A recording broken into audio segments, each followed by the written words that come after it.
Les robots nous font peur tout en nous fascinant, car ils nous ressemblent et on se demande à quel moment un jour potentiellement ils nous remplaceront.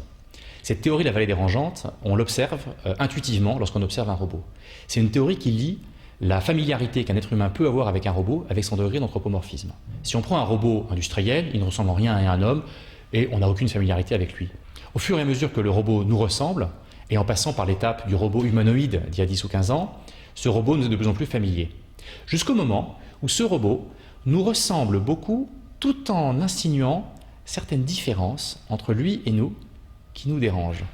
Il nous fait penser à un être humain en mauvaise santé, voire à un cadavre. C'est le creux de la vallée dérangeante. Et c'est cette vallée dans laquelle il faut éviter d'être, évidemment, soit en étant avant cette vallée, ce qui est le cas de beaucoup de robots présents aujourd'hui, typiquement Pepper, Tiki, qui sont 2 robots qui sont présents dans notre étude, qui sont des robots qui certes sont humanoïdes, mais qui ne ressemblent en rien à un homme. Et ainsi, on ne les sent pas comme une sorte de concurrence contre l'homme, ils sont un auxiliaire sympathique à avoir à côté de soi.